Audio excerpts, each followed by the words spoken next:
Welcome to the final whistle with Coach Stevie G. We have episode 13, lucky 13.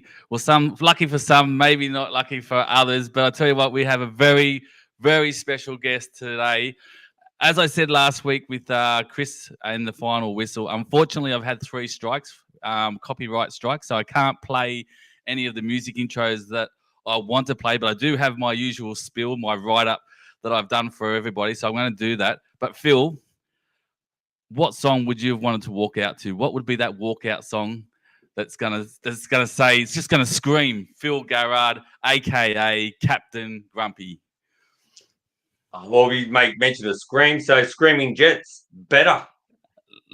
There it is. I'm gonna start editing videos. I haven't progressed or advanced to the fact of editing videos yet, but I'm going to step it up. I'm going to edit the Screaming Jets into this video at a later stage just for you. But let's kick into the show. Let's do the write-up. Sit back, Phil, and enjoy.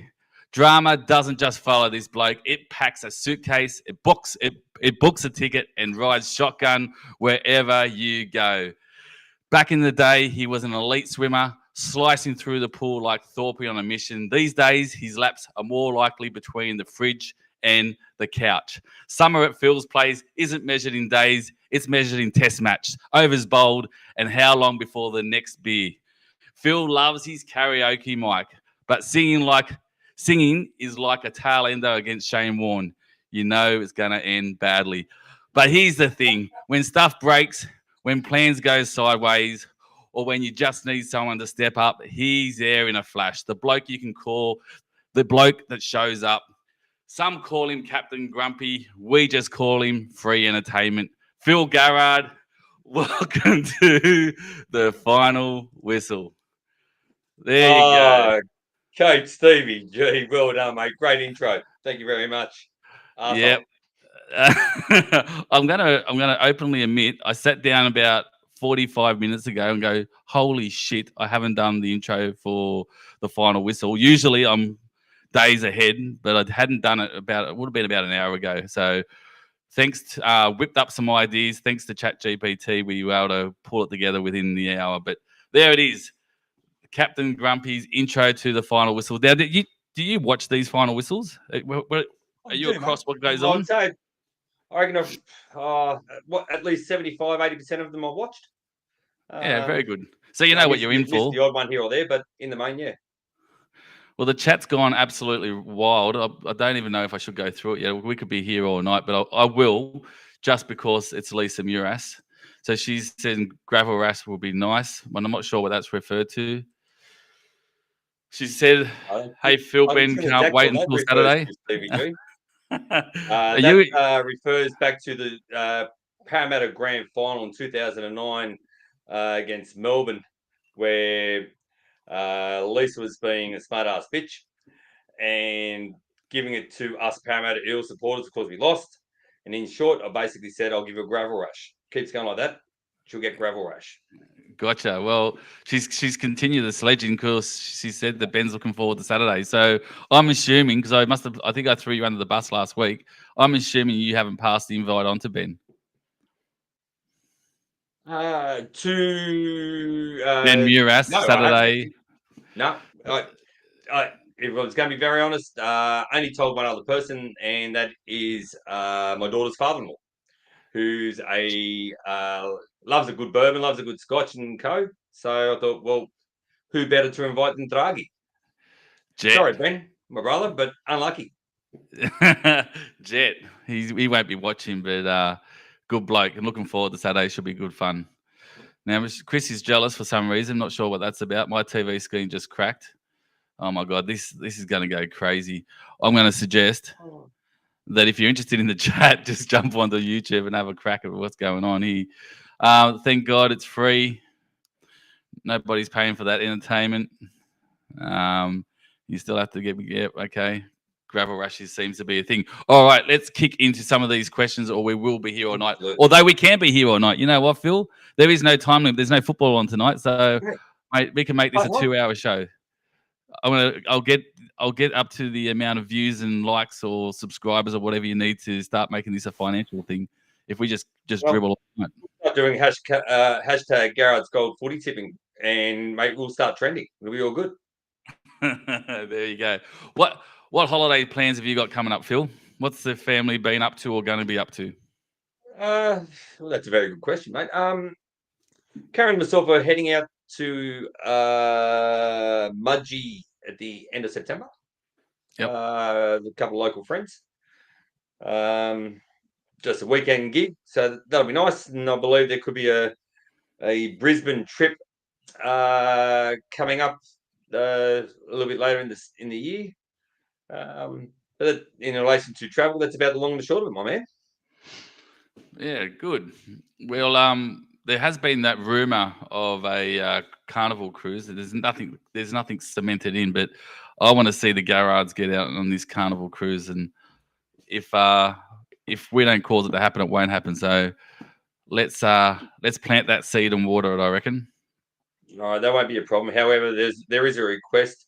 One, Ben Muras is a big invite requirement, along with his lovely father-in-law Ray, but only on the basis that one Lisa Muras is not in attendance.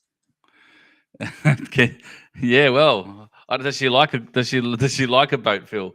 I can see you and Lisa doing the Titanic out the front with what was his name? Jack, and what was the female's name out of the Titanic? Jack and someone. Oh, yeah. But there you go. All right, moving on. If I get to push Lisa overboard. Yeah, that's right. I'm going to leave that. You know what? I'm going to leave that right there. I'm going to leave that battle between you two. So, love you, Lise. Tell us about your beautiful family. Pretty much the majority of the comp would know that you're my brother. So, for the rest of the people that don't know, tell them about your family, Phil. Absolutely. So, I'm married to my lovely wife, Karen. Karen and myself have been married now for 27 years, just past July. I've got my eldest baby, Brittany, whom is married to a lovely gentleman, Sam, of which I'm more than happy to publicly announce on YouTube they are expecting. So you're going to be a pop. Going to be Poppy Phil. Poppy yes, Phil. 100%. So we're going to be grandparents, Karen and myself. Cannot wait. Off the top of my head, I think they're very close, if not ticking the 17-week mark in relation to the pregnancy. So they're going sensational. They've got the only auntie and or best auntie, whatever way you want to think of it, being Indiana, of which you've had on this fabulous YouTube channel earlier throughout the football season. And then you have my boy, Jordan, who isn't in our Footy Tipping Comp. He's not going anywhere too fast, unfortunately, little bastard. But anyway, that's my tribe. Very good. Yeah. So Indy was on the final whistle. She might have been the third. Fourth round. She was one of the early ones. She was a sporty spice. So anyone that was watching the episodes previously, she was the one that played the Spice Girls song for. So yes, and she's done really well in the tipping comp in the past. She's been a great contributor, to the competition, and we are all very much looking forward to Brittany and the new Garrard to the family, but that's probably not the most appropriate way to announce it. But what's their last name? How do you say the last name? What's Sam's last name? Oh wow, you put me on the spot here. That's why I didn't try. That's why I'm gonna save it. That's why I didn't try. That's why I didn't have a crack. But it's a tongue twister. Kokoska, something like that. Sorry, Sam. Sorry, Brittany. It is a tongue twister. I can't pronounce it until it's that time as I see it. It's just one of those things with me. Oops. So what does a typical football night look like in Phil's place? You have myself on the lounge. You'll have Karen probably sitting to my left, and then typically Indy sitting to Karen's right, all screaming at the TV. And if it's a Parramatta Eels game, depending on whether we've won or lost, dictates as to whom Indy and myself will abuse. And reasons for the abuse will range from missing goals to is just shit, or it's got the wrong colour fucking socks, whatever the case might be. Yeah, right. Okay. So the girls get into it. I mean, I would expect Indy to, and Karen, I might get in trouble of Karen here, but I didn't expect Karen to be screaming at the TV when it comes to the footy. I thought she might have a book in hand, sort of snuggled up with a blanket and a glass of wine, not necessarily screaming at the TV. Yeah, certainly it might be a wine or a vodka in hand, but not necessarily a book. But I guess that it depends upon how much my lovely wife is enthralled with what she may be doing at the time. Maybe that's a better way of putting it. Gotcha. Very good. So what's something people in the tipping comp would be surprised to know about you? Now, I like to stick on this question for a while. I reckon there's a list. But what's the first thing that comes to your head about something that they would be surprised to know about Phil or learn about Phil? I've received a bravery award from the New South Wales Police Department a few years back. Wish I had remembered that when it came to the write up for the final whistle. Yep, I remember that. So tell everyone a little the short version of what happened there. Short version: car decided to T-bone black gum out the front of my place, or not far from the front of my place. Went out, tried to get the guy out. The driver's side door wouldn't open. Engine bay starting to catch on fire. Run around the passenger side door, pull him out. Struggled to pull him out purely out of the fact that he's diving into his glove box where he smokes and registration papers. So, but get him out of the car. Didn't have too many dings and bangs on him. He's a very lucky boy. Yeah. Okay. And so how does that happen? The police nominate someone, or how did they recognise, or how did you get recognition for that award? I believe it was one of the police officers that attended the scene nominated me for the award. As to whom chooses what you get, whether you get one or not, I couldn't tell you. But went to Mounties. In fact, that's where the award ceremony was, and they were handing out numerous awards, I think, for over that calendar year. To which I was the one of the recipients of one of the higher leveled awards that they gave out on the day. Yeah, very good. No, yeah, I was referring to who nominated you, not necessarily the process of who selects it. But so it was a police officer, you believe? Do you know that it was a police officer, or? Yeah, so she told me on the night, based on the report and everything, that she was nominating me for a bravery award. Yeah, that's very, very nice.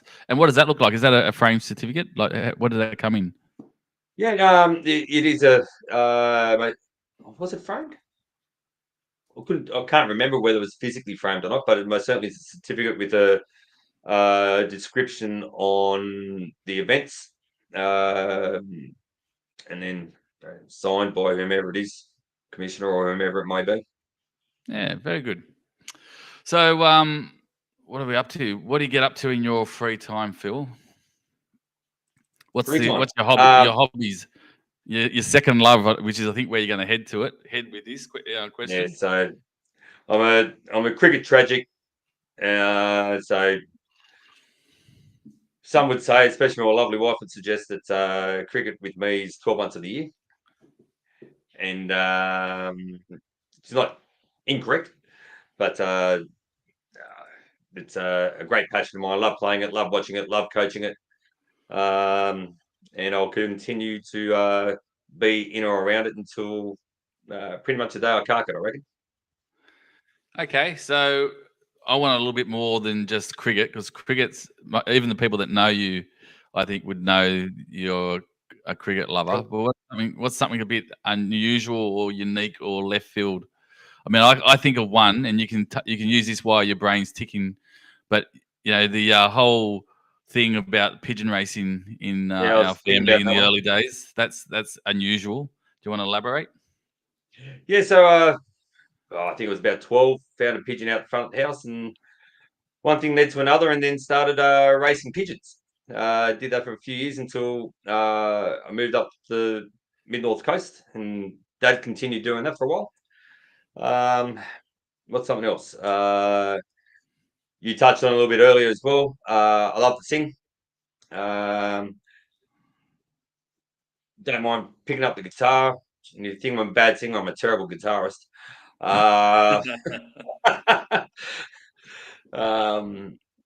So do a bit of that. If there's a bit of work to be done in or around some timber, don't mind grabbing out the tools and making some holes and the rest of it. If I'm build a big pine box for Lisa to go into, I'll do that too. Yeah, the pigeon racing thing. I got a little whiff or exposure to pigeon racing for about 12 months when I moved from the mid north coast to Dad's place, and I was there until I moved out. So I was there for about 12 months, and the pigeon racing thing was a thing. And I'll tell you what, that's a world of its own. I don't think Chad Harris is watching, but we often talk about darts because we used to go up to Blacktown Workers and play darts with the crew up there, and we used to call them carny folks, but they were a very interesting bunch of people that played darts up at Blacktown. And I tell you what, they reminded me exactly of the same type of group of people we used to go and see at the Pigeon Club.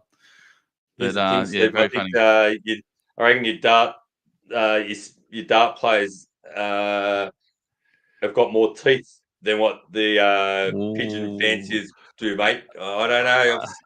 I remember an old bloke called Happy Cells, and I think he may have only had 3 teeth in his entire mouth. So Yeah, I don't know. I reckon people in the Pigeon Club also play darts, Phil. They're that similar. I reckon they're one of the same people.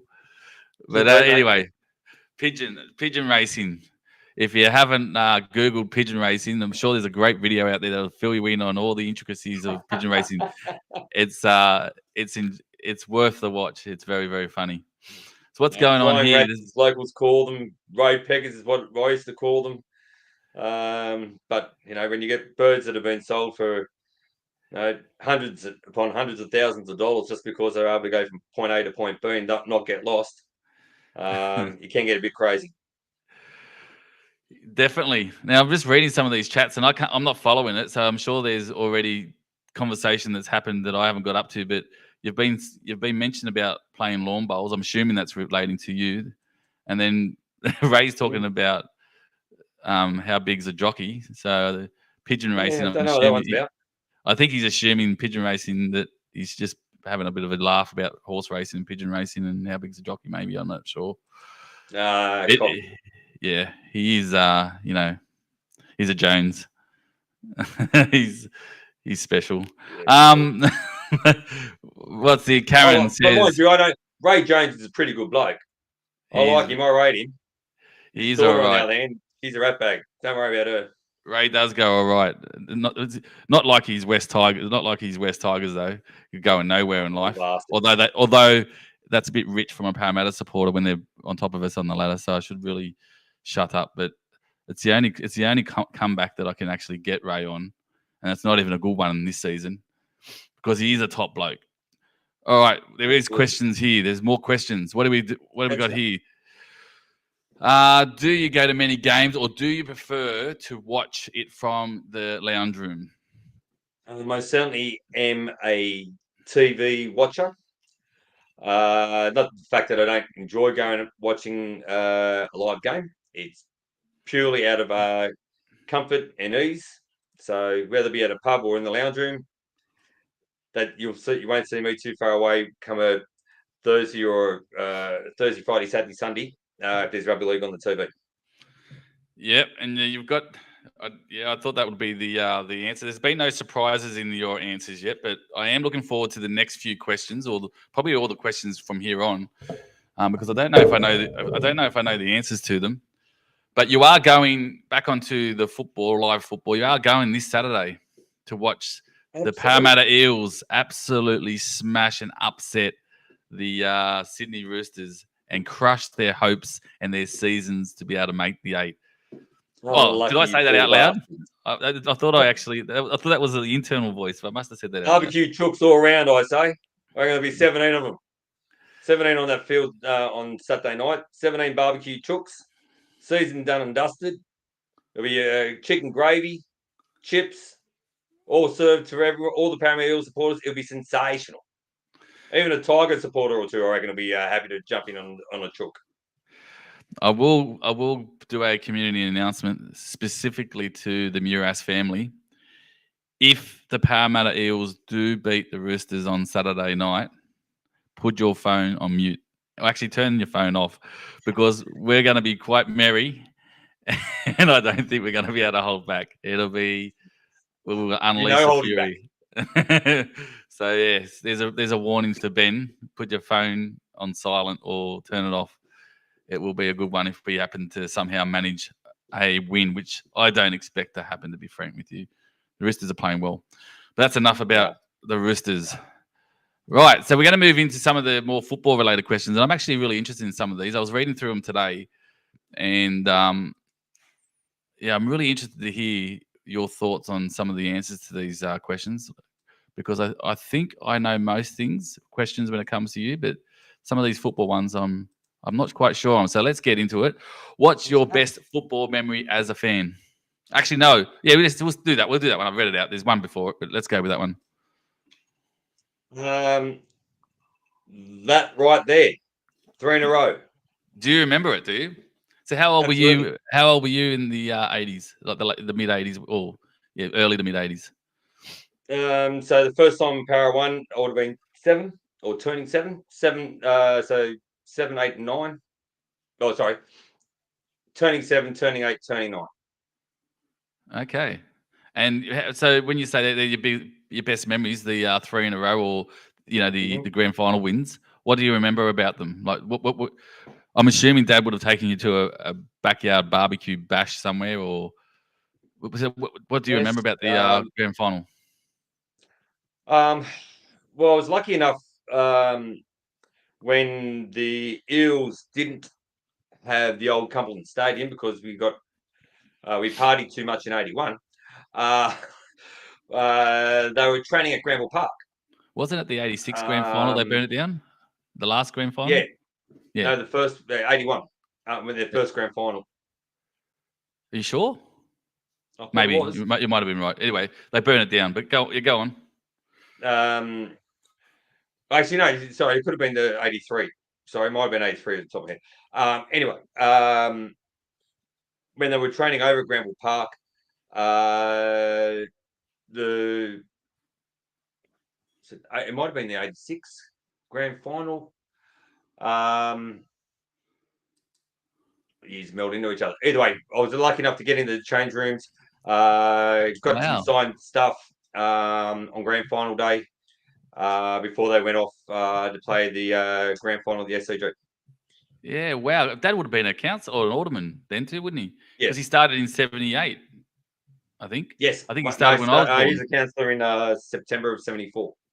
Oh, 74, right. Yeah, is that how you got access? Because he was on council and whatever? Is that what you remember? Knew one of the guys there through council connections that was very much involved with the club. So I was able to get in there, and I actually think he may have got one of his students to draw up a picture of an eel with a bulldog in its mouth. And was able to get that all signed and buy all the players, and that was sensational. Well, wow, that's an amazing memory. There you go. So I reckon there's going to be a lot of answers, like I said, but I didn't know that. That's an amazing memory. Now, Ray's saying that your greatest memory should be their last win, but anyway, some people try to be funny, and some people are funny, Phil. Yes, Michelle, and he's another one. I thought you always went to Combank Showdown. She must be talking about chat. There must be something going on in the chat. It's not relating to us. They've got their own conversation going. Right, the question above it is, who are your current and past favourite players? Past. It's a really interesting one. I think. Well, I'm going to put two up. Both in the golden years or silky eras for the Eels when we're winning premierships like they were just giving out candy. So my two favourite players from the 80s in this case were Brett Kenny and Eric Groth Sr. Yep. You know, I'm like a lot of other people out there. I don't know how Brett Kenny's gets spoken about in becoming an immortal, but when you're able to keep two immortals on the bench on two different Kangaroos tours, but you're not held in the same regard, it does make you wonder. And then the Guru, well, I think personally, he was playing rugby league 40 years too early. If he was playing the way he used to play in the 80s, it's not too dissimilar to the big bodies you see and athletic bodies you see running around now on wings. But then on top of that, his speed, the angles he used to be able to get his body to be able to bounce off or get away from tacklers was sensational. So those two players in particular, I held in the highest regards, being my favourite players. Yeah, I reckon they're really good choices. Brett Kenny would be my very first choice. I wouldn't say my favourite player because the guy to my left or right, depending on how the screen looks, to my right as I sit, being Nathan Highmarsh is my favourite player. But yeah, Brett Kenny. I mean, there's no one better, and I have the same thoughts when it comes to him being an immortal or not. I'm just all I can put it down is to politics. And they do although the criteria, they do put a lot of emphasis of what they do outside of football as well. Although I'm no one to judge. To be honest with you, I couldn't tell you what Brett Kenny has done off the field. But either way, when it comes to on the field, his brilliance is second to none.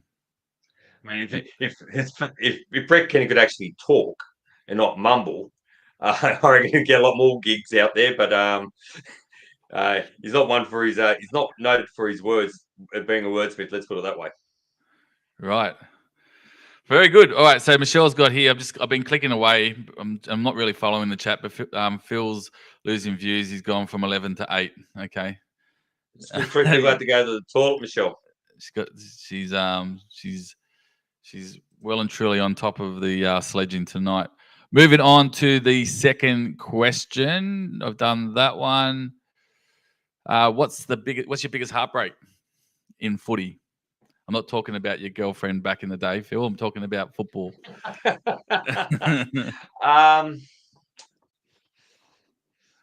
2001 grand final against Newcastle. Yeah, great choice. Great. That's a great choice. Absolutely demoralised after setting record after record that season. To be 24-0 down after the first half, to come back and lose it 30-24 was an absolute gut-wrenching feeling. Were you at Michelle's place watching that as well in Maryland? No, actually, I was out trout fishing out at Ebor, little country place out there, and I took every piece of Parramatta clothing I had. The boys that I was out there with were all wearing Parramatta gear, whether a Parramatta Eel supporter or not. And I think there may have been about 25, 30 people in the pub. And it got down to a stage where the manager was giving it to me. And I said, right, boys, let's go. Jump in the cars. We're going to Dorrigo instead. And he came running out after us and said, no, come back, boys. I'll take care of it. And whacked a couple of jugs on the table, and we ended up finishing the night at the Ebor Hotel. Very good. The old calling their bluff trick. You would have cleaned out the pub if you had taken your crew with you. Pretty much. Ray's saying watching Parramatta play every week should be the response to that question, and that biggest heartbreak question, I'm assuming. Yes. Karen saying Ray Be nice. Did a big. What's this? Michelle's saying. Yeah, she did. I remember. So my 2001. I remember Michelle doing a big barbecue grand final at her place. I think it was Barnett. Was it Barnett Street? I don't know the name of the street, but the big one going down the hill towards Maryland's pool. It's Barnett Street. So she was on that street, and she had a big barbecue bash there, and I remember being absolutely distraught from that result for the reasons you've just outlined. Phil was in Queensland. No, he wasn't. Were you in Queensland? Is that where? I was living in Queensland, but the trout fishing was at Central New South, which is New South Wales. Yeah, Central New South Wales, isn't it? Yeah, so halfway between Dorrigo and Armidale, I think, off the top of my head. Yeah, okay. Very good. Rightio. So, again, I didn't know 2001 you watched it. I remember you going trout fishing a lot with Greggy. I'm assuming it was with Greg or was it with someone with others? Greg Peters and his dad and his uncle and a couple of mates of ours. Yeah, right. But I didn't know the 2001. I remember the 2009 at Nan's place. That was, I remember sharing a tear or two, well, not literally, but being demoralised that day. Being demoralised that day watching it with you. But 2001, you're in Central New South Wales. All right, so biggest heartbreak. We're moving on to the footy talk. So this is more about the tipping. Do you know your best finish in the footy tipping comp? Oh, you've won it. You have won it. You have. Actually, I haven't got the trophy here, obviously, because it's sitting over at Mitch's house. But you did win it. What year was that? That was that? How early was that? Second or third season, or second or third year we did it. All right, so we're in 20 years now. So that would be 2003. That would have been the year my son was born. There you go. But oh no, it was after. So it would be 7. So it would be 2007. You would have won it. Very good. So I forgot you had won it. Most Garrards have won it except me. I think I'm the only one that hasn't. Pretty much the whole family in the early days when it was smaller. You haven't done too poorly this year. You need to have more bets with your sister, right? Yeah, have the bets earlier so that way you can hit the ground running. Yep, and I'll tell you what, you've hit the nail on the head. That's actually what changed my season. When I had that bet with Michelle, and I know she's listening, and the bet was that whoever finished on top in the ladder for this year was going to take the other person out for dinner and have bottomless drinks all night. And I said, right, that's a challenge. At that stage, I think she was in the top 3. Like she was going extremely well up the top on all the different charts and lists. And I was in my, I don't know, I think I was in the 60s or 50s. I was well and truly nowhere, and head down, ass up, but was able to peg it all back. It takes a little bit of motivation. There you go. But that was a turning point. That bet was my turning point to not just put them in at last minute because I'm sorting stuff out with the tipping comp, to actually give it some thought. So there you go. Best finish first. Imagine what would happen if she had a bet with us all. Yeah, we will all actually go. She'd be screwed. Well, yeah, she would be. I'm confident she thought she was lay down Bazaar as well. I think she thought there was no chance. But anyway, there you go. I will be having a tomahawk steak wherever we go, and I will be having top shelf scotches all night with my mate Chris. There you go. All right.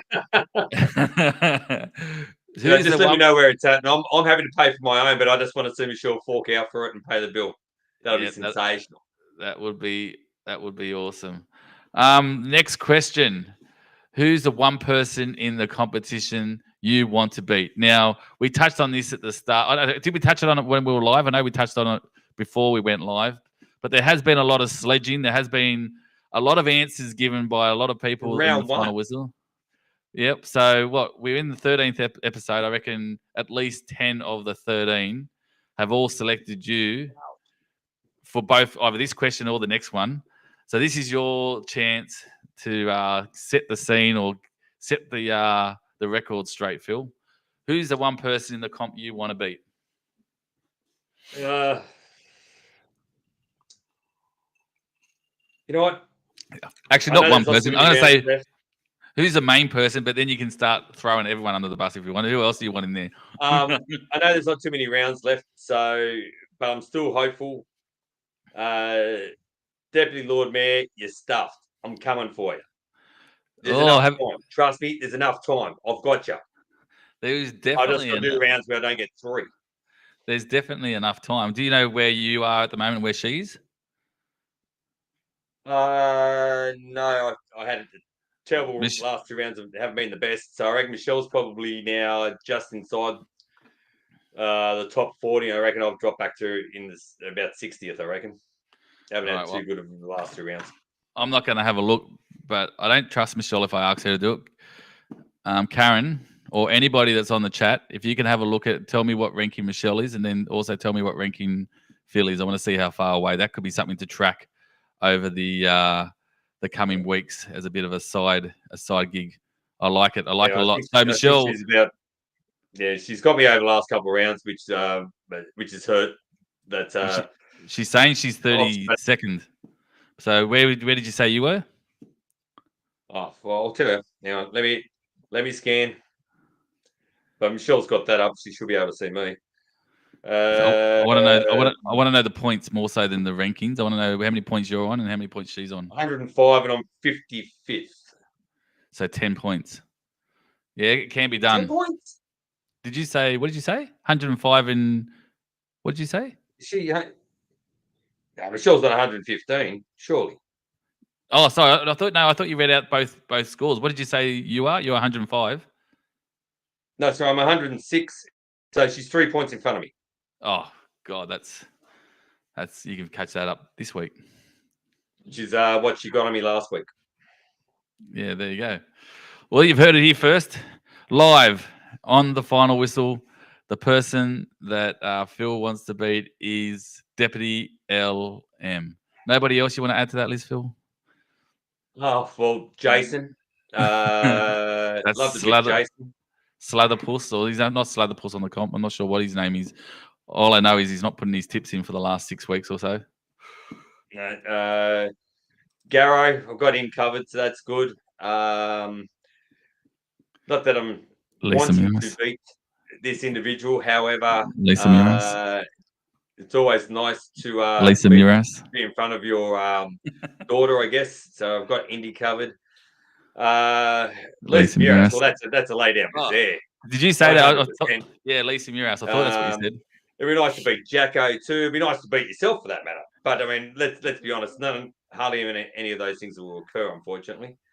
Not this year, but other years. Brett Kellaway. I don't know how he's gone this year, but I'd like to beat him.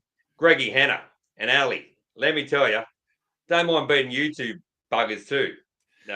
Take the mickey out of me, do you sons of bitches? Yeah, very long. Yeah, very good. I don't know where either of those guys are coming. I know Brett's in my team Davis, who got knocked out last week, so he's gone. But I'm not sure about Greg and Allison. I'm not sure where they are in the comp. There you go. Captain Grumpy has named and shamed the masses on who he wants to beat in the competition, but who has absolutely no chance out of that list, or out of the whole list, out of everyone in the comp, who has no chance in this tipping comp? Everyone that list. Home Plan's got it. He's often flying that, brother. No, well, you know what? Garrard 51. He's not going anywhere. I don't know what he's doing. He's must be putting his tips in by Bryle, I think. Even though he may have had a good round last week, I think that might have been a fluke. Yeah, I'm not sure where he's coming. I know last year I remember seeing there was a notebook with all his notes and all his little reminders about the tipping comp. He had a whole Bible going. He had a black book running. So he took it very seriously last year. But there you go. Now I just got a text message from Greg, and he says he just said he's at the bottom. He's down the bottom. So what down the bottom means, Phil, I don't know. But Garrow's running 89th. So I've got him covered, so that's an easy win. So where's Greg? Oh, here he goes. He's bipping at Bulldog me. Bretty. There he is. He's 84th, so I've got Brett covered. So Allison's 74th and Greg's 76th. See, this is what happens when you take the piss out of me, you bastards. So there's a little bit of a battle going on in their house. So I don't know where Mitchell's coming. I'm sure he's probably roundabouts as well. Although I remember him getting a few daily endpoints mid-year or earlier in the year, but so did Greg. But anyway, I procrastinate. They're all going nowhere, as you've just said, Phil. And you've got them all covered. So I'm covered. Easy win. Greatest NRL player of all time.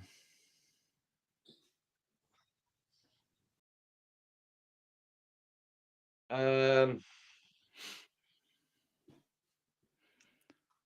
tough question. Andrew Johns. Okay, Barjas. I don't know. I really want to re footage. I just don't know if it's. I'm not when I say I don't know if it's all the hype and all the talk with, but I don't know. The last 4 to 5 years of his playing career, the way that he'd orchestrate a match, get a win out of a loss, do the things that they were.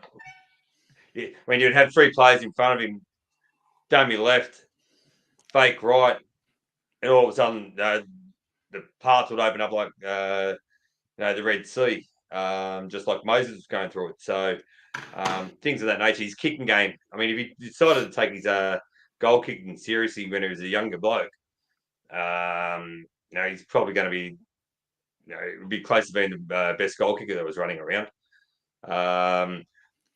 A lot of the styles of kick that you see now by halfbacks or 5'8s all melded from what Johnsy did from the early 2000s. The generational players. Sterling through the 80s was himself, Wendell Mortimer as an example would have been more likely picks. If you combine those two, then you'd have the best halfback running around for 20 odd years. And I think that's where Johnsy, I think it's safe to say, he's probably got that mantra. And as a recent player, that's where my heart lies, and think that he's probably the best one that was running around. There you go, Andrew Johns. Not a bad choice, but I've always sat on the fence when it came to. I mean, obviously he's a great player, but being the greatest of all time, I've always sat on the fence with that one. But there you go. That's what Phil, Andrew Johns. Now I left this message up deliberately, so Connor says, "Be nice." We'll all give a nice big wave to young Hello, Connor. I will get you on here one day, Connor. I'm sure of it. But I'm glad you're watching, mate, and make sure you're always good to your mum and dad. But there you go. Just get mum to be nice to everyone else too, please. Because I always give her a kiss and a cuddle when I say hello to her, but she puts up these nasty messages which aren't very nice. Make me sad. All right, so Michelle says Phil just doesn't want to come last. Karen says Connor Soz tell what is it? Tell him I'll rouse on him for being mean to you. Yes, and then the Henners are watching, so the messages are coming through. They're on the chat now. Don't check where I am. We already know that, Alison. We've got the inside knowledge from Greg.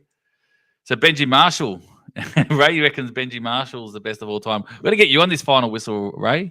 I don't know why that hasn't happened. We'll make that happen sooner than later. You know what, Ray? It's very upsetting to think that you put a New Zealander out there as being the best. Hey, what's doing there? Or is that just a Tigers thing?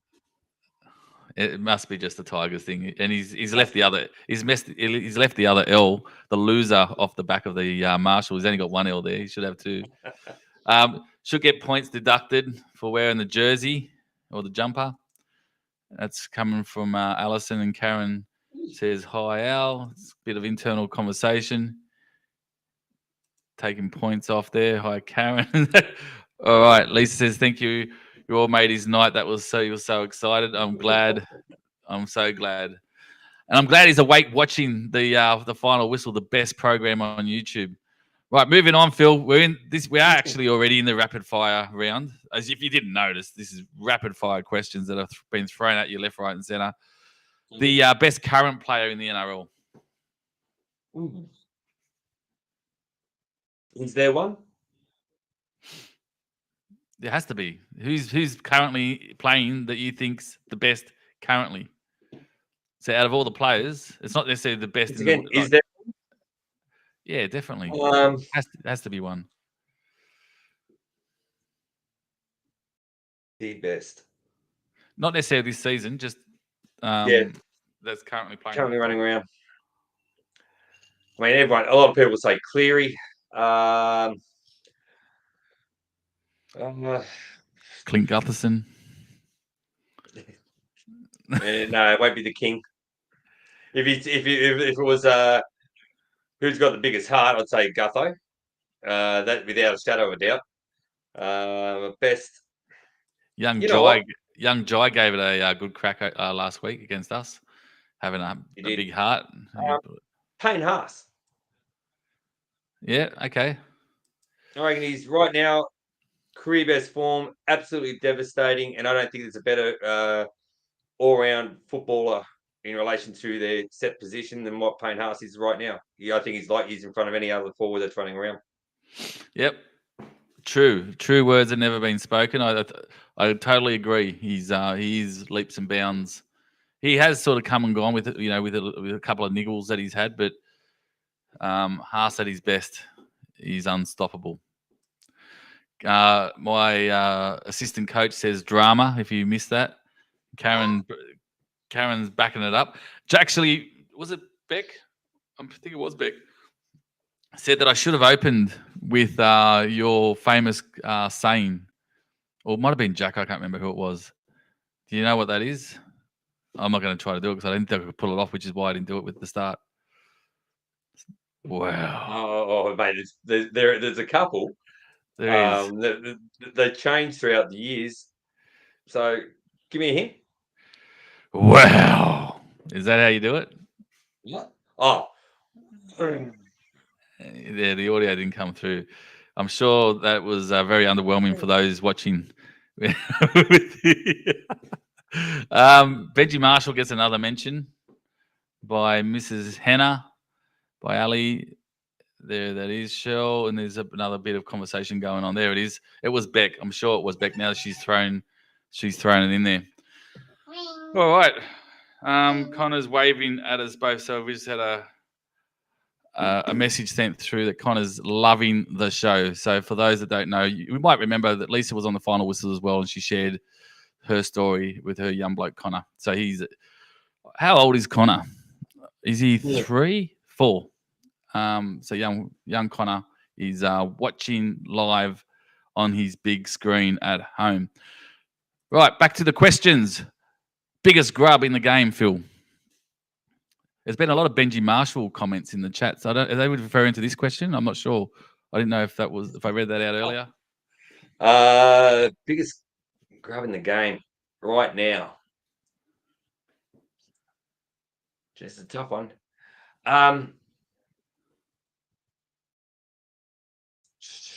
Luai. Okay. Luai it is. I don't know if you're going to upset the masses.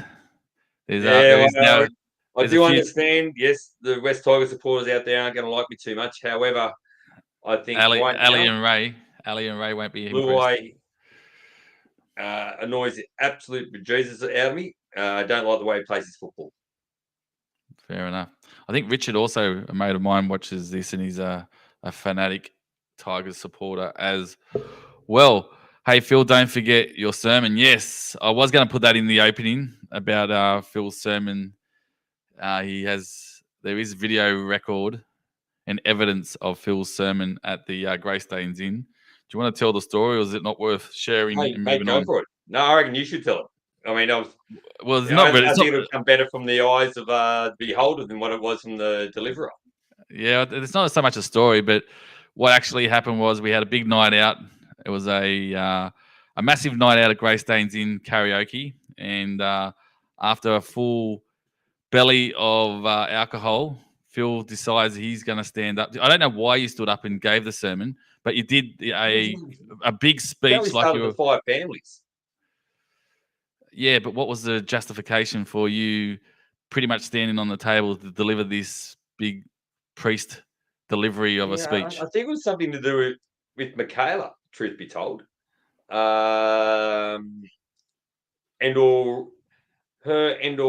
also being very grateful for being how inclusive we were, and going, no, you're part of the family, son. Gotcha. But anyway, that was it was definitely a scene that was made at the Greystanes. I don't think the security will ever forget it. If I ever bumped into him, they were rolling around pissing themselves laughing. If I ever bumped in, and if I remember what he looked like, but if I ever bumped into him again and I said, do you remember that time at the Greystanes? He wouldn't remember me for a bar of soap, but I'll say, do you remember the time at the Greystanes in there with some bloke hopped up and did this priest sermon speech? And I'm sure he's going to go, oh, fucking, I remember that. That was hilarious because it was very funny. Very inspiring, Ray said. That was how he, that's the word for it. Anyway, we might share, if anyone's got that video, we might share it on the football chat so that we'll put it in the comments of this video. We'll be able to put a visual to the story we just told. All right, moving on to the next lot of questions. We're up to one NRL rule you would change instantly if you could. Scrum. What, just remove it completely? Oh, you might as well. I mean, right now it's just it's rubbish. Let's be honest. Truth be told, no. I'd actually enforce, the old school rules in relation to a scrum. So, both forward packs pack in, balls fed into the middle. Hookers actually try and hook the ball, hence how they got their positional name of hooker. And I'd have guys diving out of a scrum just to join a defensive line, effectively 5 meters further advanced than the rest of their teammates. I reckon it's shit, plain and simple. Yeah, so bring back the old school scrums. Does that mean you can punch and kick and straight? Yeah, grope and grab in the old school scrums. Apparently, they used to be quite vicious. I remember a few of the old boys that have spoken at different events always talk about how ugly those scrums in the old days used to be. It puts a genuine challenge in relation to a scrum. I mean, right now it's a 30-second break where everyone gets to basically have a positional play to try and just work their way down for a kick and or an opportunity to get the ball back, especially if that scrum's inside your defensive 40. Whereas if you actually push into a scrum, make it a 50-50 challenge, that'll change the game immensely. Yep, agree. It would change it.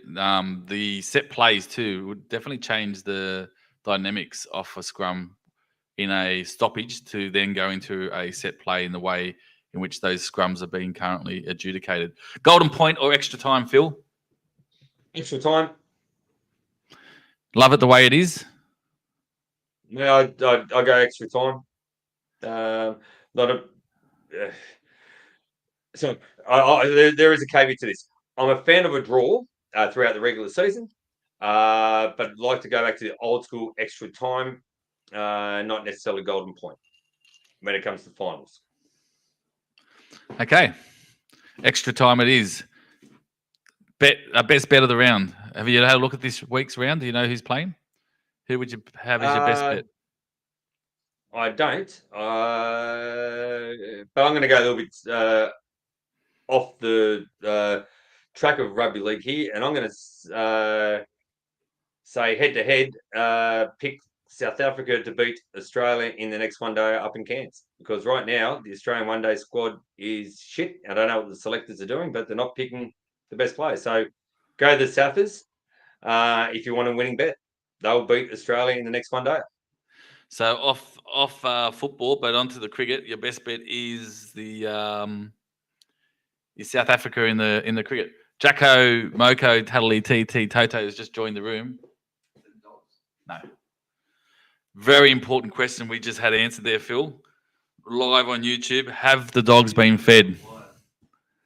And the answer is no. Just in case you were wondering, my dogs haven't been fed, and Jack's going to go up there and feed my dogs. He didn't know we were live. Good on, Fido. I suppose. I want to know why he's not on his phone or watching it on TV. He's missing out on the stream. He's only just got home. He's a very hard worker now, Phil. He's a very, very hard worker. Best bet of the round. We've done that. We're going to go what are the South Africans in the one-day cricket against the Aussies? Who will win the premiership in 2025? This is going to be a good one. Who do you reckon? My heart wants Raiders to win. My head is saying Melbourne. Okay, even with the injuries that they've got? Yeah, I think so. I reckon they just keep finding a way. Not winning pretty, but they're finding a way. Well, Karen's having a bit of a rant here. She says the scrum is absolutely rubbish at the moment. I remember watching the footy with my data when the other team actually had a chance for advantage in the scrum. Rant over. Well, I'm glad to see the passion coming out of Karen for the footy. So I do expect her to join the Footy Tipping Comp next year. Now that she's been a heavy contributor in the chats for many final whistles, and having a rant in the footy, and also finding out that she's extremely vocal in front of the football, in front of the TV screen for the footy. I do expect a registration for Karen Garrard next year. I'm putting you on the spot. Let's make it happen, Phil. There's your challenge from me to you. Hey, she's your sister-in-law. You sort it out. Yeah, well, I'm just married to her, mate.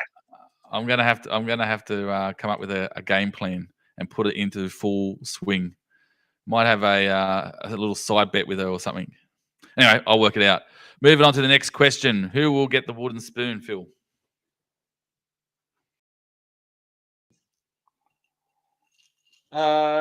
Titans. Yeah, they're favourites. Pretty sure they're favourites for the wooden spoon, though. I was trying to think, should I say Knights, but I reckon Knights, they're at times lucky enough to get a win. I just think Titans are shit. They shouldn't be. Their forward pack is on paper should be a top 8 contender, especially. So I don't know. Maybe Desi Hasler needs to go further north. Maybe go coach Papua New Guinea or something like that, because he hasn't done the job for the Titans. So they should be going a lot better. But Titans are my wooden spooners. There you go. Titans it is. And who wins the tipping comp in 2025? Now, I'm going to change that. Who's going to come second in the tipping comp in 2025? And actually, I will change it again. I'm going to throw 2 questions at you. Where do you think the Hayne plane will come this year in the overall tipping comp, in the public site? And who do you think comes second in our tipping comp? Hayne plane's a top 15. No, he's not. Nationally? It came 30. I think he's 37th now or something. Yeah, but I think he's certainly going to finish inside the top 15. Oh, right. I feel for him with his, I think off the top of my head, he only got 3 last week. Yep. I understand that. I only got 3 last week. Maybe he's for and against his rubbish. That's what's hurting him. He's only 4. He's only like 4 off the lead. It might be 3 or 4. So he's not far from it. 3. Yeah, but he's for and against his rubbish. But I think he certainly will go from finishing. I think you said earlier through the week on Monday, it's about 30, 32, 33, somewhere in there. I think he'll go back into the top 15, I think. In relation to our tipping comp, well, we don't already know who's won it, or potentially who should win it. Lucky Ducky. Second, you reckon? Taking out second. Lucky Ducky. Even though he took the mickey out of me, the little bastard, I think Lucky Ducky. Unlucky Ducky. I reckon you'll go second. Okay. Now his for and against is not dissimilar to mine. I think it's going to come down to for and against. There's my little 2 bobs worth. I think second will come down to for and against. I think there'll be at least 2 people, probably 3, that will finish on the same points in second. And yeah, there you go. Phil reckons unlucky ducky. We'll see how that goes. I hope he gets second. He definitely deserves it. He has had a good year. He's had a very good year. And like you said, there's still plenty of times. It's another little community reminder. We go all the way through to the grand final. There's bonus points every single week. So obviously a couple of rounds left in the regular season. But once we get into the finals, there's only 4 games in the first 2 weeks of the finals, and it goes into 2 games and then 1. So you only got to get, snag a few full rounds in those final series, and you can very quickly catch up 4 or 5 points. So it's not over until the fat lady sings, as they say. Right, what's the second last question? No, it isn't. It is the last question. If you could host a barbecue and invite 3 people, who would it be? Or who would they be? Excluding family and friends, I would invite Pat Rafter. Really? I didn't know you were a big fan. Loved him as a tennis player. Absolute champion. Wow. The only thing that would have been better if he wasn't a Queenslander. Wow. So Pat Rafter would be one. Michael Klim. Yep. Steve Wall. There you go. I'm not surprised about Michael Klim. I remember you, loving watching his progression through the Olympics and with the 50 meters free for the obvious reasons. And those that don't know, Phil used to be a swimming legend, for choice of a better word. But yeah, you've thrown me with Pat Rafter. I didn't realise that we had that in common, because I rate Pat Rafter as probably one of my top 3 sportsmen that I admire as well. He's on my wall right there. So yeah, do rate Pat Rafter extremely highly. And Steve Waugh doesn't surprise me. I would have got that right straight away. So just because I have the opportunity to throw you under the bus, who are the 3 family members you would invite to the barbecue, Phil? That I would invite or wouldn't invite? No, would. So if you had 3 people you have to invite to the family or friends. So that gives you an out. You can just invite 3 friends. So it's one, we know who's not. So it's not Lisa. So obviously Ben's one of them. Ben's there. Yeah, Ben. Ray's there. Yep. Connor's there. Oh, there you go. These are 3. There's my 3. There you go. Young Connor gets a run up to the Phil Garrard 3 only barbecue invite. I don't know how will this come up. Look, Connor, I'll see you there. Apart from you wearing a Roosters jersey and around with that dumbass chook, you're a good boy. I've got you on my phone.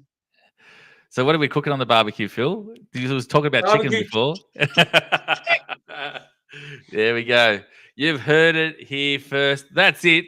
That's all the questions. I mean, we can keep talking all day, and I'm happy to have a conversation and chew the fat. But that's the formalities regarding the formal questions that we're covering off.